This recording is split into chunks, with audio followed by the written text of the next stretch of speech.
kinuha nila yung budget ng DepEd at isa yan sa mga rason kung bakit ako nag-resign sa Department of Education. Hindi na ako papayag na sa susunod na taon, ganyan pa rin ang gawin nila at ako yung mananagot sa ginagawa nila. Kaya yan yung sinasabi ko, bakit pa tayo mag-question and answer dito para atakihin niyo ako? Ang masusunod lang naman sa budget, 2 tao lang. Diba? Ang susunod nun na halimbawa ko ay yung budget ng Office of the Vice President. Kung makikita nyo, September 2023, merong lumabas na press release ang Makabayan Bloc. Sabi nila, may meeting kami with Congressman Martin Romualdez. Pinag-uusapan namin ang pagtanggal ng confidential funds. September yon. Pagkatapos noon, nagkwento sa akin ang isang congressman. Sabi niya, lumapit daw sa kanya si Congressman Ko at sinabihan siya na tatanggalin namin ang confidential funds ni Inday Sara. Hindi ba siya magagalit? Ang sagot naman sa kanya nung kaibigan ko na congressman, alam mo, si Inday Sara, walang pakialam sa pera yan. Magtatrabaho yan kahit anong budget. Alam niya yan. Dahil alam din yan, limitado ang pera ng gobyerno. Kaya magtatrabaho yan. Trabaho lang ang gusto niyan. Sinabihan siya. Inulit pa niya yung tanong. Tinanong niya yung congressman, sigurado ka ba na hindi magagalit si Inday Sara? Sabi niya, hindi. Kaya kung makita ninyo, doon sa budget hearing ng Office of the Vice President, ay dinefend namin ng maayos kung paano gagamitin ang confidential funds. Napapabilis ang trabaho, napapadali ang trabaho, dahil nakatarget yung mga proyekto. Pero pagkatapos nung plenary namin sa House, ay kaagad na lumabas, di ba? Walang 2 oras lumabas ang statement ni Congressman Zaldico. Ano sabi niya?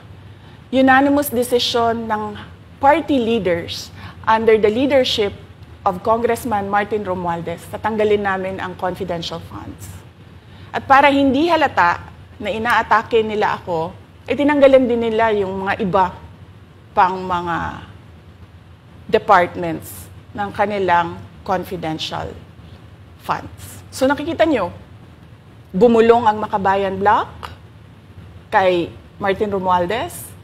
At dahil sa kagustuhan ni Martin Romualdez na hindi siya atakihin, at dahil sa gusto niyang suportahan ang Makabayan at ang NPA, nakinig siya. At ang ginawa niya, tanggalin yung budget. Alam na nila kung anong gagawin nila bago pa kami pumunta sa plenary ng House. Hindi ko alam yon. Kasi nasabihan na lang ako nung kaibigan kong congressman pagkatapos na. Nung nakita ko na nagsabi si Zaldico, tanggalin niya ang confidential funds ng Office of the Vice President. So doon ko na lang naintindihan na aatake sila gamit ang confidential funds. Dahil sumunod nun, October, ay merong dated na October na audit memorandum ang Commission on Audit. Tapos meron silang October 3 na audit memorandum ang Commission on Audit. So sunod-sunod yun, makita mo. Naglabas ng press release ang Makabayan, nag-defend kami ng budget namin, nagsalita si Zaldico, lumabas ang mga AOM ng COA, September, October. Kaya yan din yung rason. Nung nakita na namin at na-confirm namin doon sa audit memorandum ng COA na ito na yon, confirmation ng pag-atake. Kasi hindi pa kami confirmed doon sa unang tanggalin namin yung confidential funds sa OVP. Ang confirmation namin, noong nagba-budget hearing sila, at doon sa budget hearing, tinatanong nila, may AOM na ba? May AOM na ba? At nakita namin lumabas na. Yun yung confirmation namin na ito yung pag-atake. Kaya nung fourth quarter ng 2023, hindi na ginamit ng Office of the Vice President at ng Department of Education ang confidential funds. Kasi sabi ko sa kanila, kahit gaanong tamang gamit natin dyan, gagawan nila ng mali yan. Bubutasin nila yan at aatakihin tayo gamit ang confidential funds. At ang patutuon nito, kung makita ninyo, noong House hearing, noong August 27, 90% ng mga tanong, confidential funds.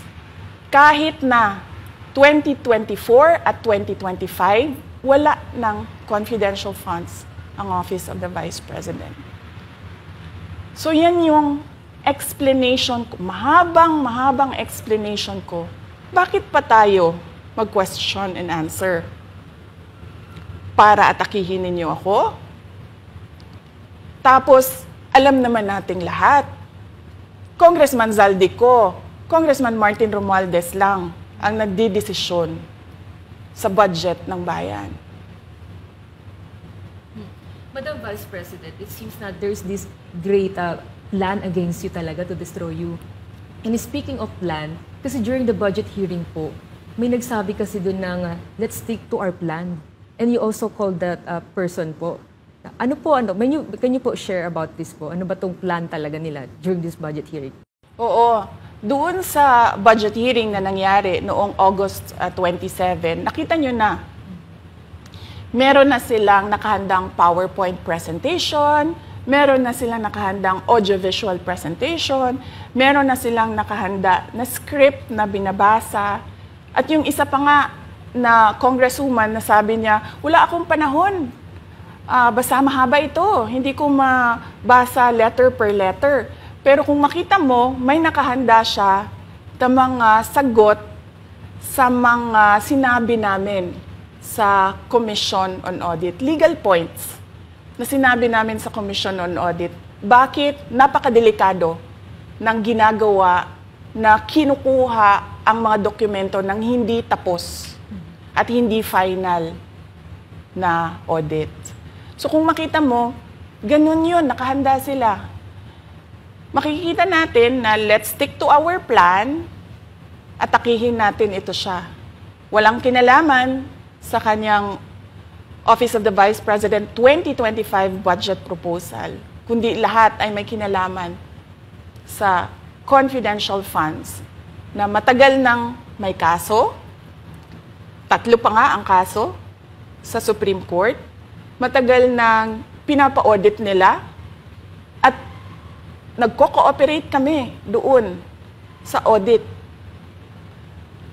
Kaya makikita ninyo kung ulit-ulitin natin yung nangyari noong House budget hearing noong August 27. Meron silang plano na gamitin yon para siraan ako. At hindi lang sila tumitigil dyan. Kung makita ninyo, ngayon naman nasa DepEd budget sila ng pagsira ng pangalan ko. Kahit wala akong kinalaman doon sa mga observations ng Commission on Audit, sinasabi nila na kasalanan ni Inday Sara yan.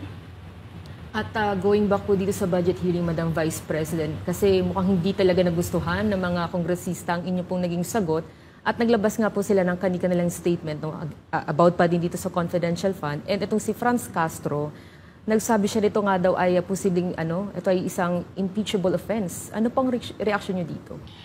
Hindi na bago ang usapin ng pag-impeach sa akin. Kung babalik tayo nung nakaraang taon, ay nagsalita na si Franz Castro noong November 2023. Nagsabi na siya, ay pinag-uusapan namin ang impeachment ni Inday Sara. At nagbigay siya ng mga basehan doon sa ifa-file daw nila na impeachment. Kaya tuloy-tuloy lang yan na pinag-uusapan openly diyan sa House of Representatives ang impeachment.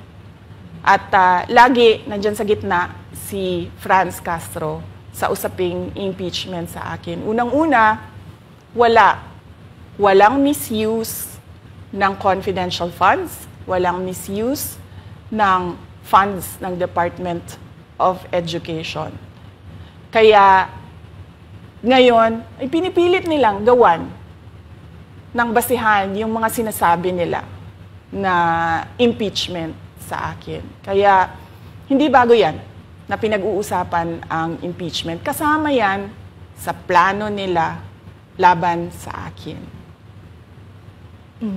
Ma'am, regarding naman po dito, kasi sa plano daw po nila, ay bigyan kayo ng 0 or 1 peso budget ang OVP po. Kung sakaling mangyari po ito, ano ang magiging hakbang po? Narinig din namin na merong defunding, i-defund daw ang Office of the Vice President budget. Narinig din namin na posibleng piso lang ang ibigay na budget sa Office of the Vice President. Handa ako sa Office of the Vice President na magtrabaho kahit walang budget. Maliit lang yung opisina namin, maliit lang yung operations namin, kaya kayang-kaya namin na magtrabaho kahit walang budget. Alam naman namin na kapartiyan ng pag-atake. Kaya kami, tutuloy-tuloy lang din kami sa kailangan namin gawin para sa bayan. Madam Vice President, panghuli na lang po, no? Sa kabila po ng nararanasan ninyo na pag-atake, kaliwat kanan, at ang kalagayan po ng ating bansa, ano po ang inyong mensahe sa ating mga kababayan? Unang-una mensahe ko sa ating mga kababayan, huwag silang magpadala sa ingay ng politika. Kung makikita natin sa kasaysayan, lagi talagang inaatake ang Vice President dahil siya yung tinitingnan ng mga tao na baka magiging sunod na presidente. So lahat ng mga gustong tumakbong presidente ay uunahin nila atakihin talaga ang Vice President. Kaya huwag sila magpadala sa ingay ng paninira at politika. Pangalawa, isa-isahin nila ang bawat papel sa budget ng 2023 at 2024 at 2025. At pangatlo, kailangan magkaisa tayo na tumulong sa mga nangangailangan. Dumadami ang naghihirap na mga pamilya. Dumadami ang nakakaranas ng gutom. Kaya kaya kami tutuloy din ang trabaho namin kahit walang budget. Dahil alam namin na yan yung pinaka-importante sa ngayon. Na matulungan yung mga kababayan natin na naghihirap at walang makain. Yan yung totoong problema ng bayan natin. Once again, ma'am, maraming salamat po sa pagkakataong pinagkaloob niyo po sa amin at nabigyang linaw po ang mga isyong ngayon na headlines po sa iba't ibang media. Maraming salamat po ni Madam Vice President. Thank you very much. Shukran.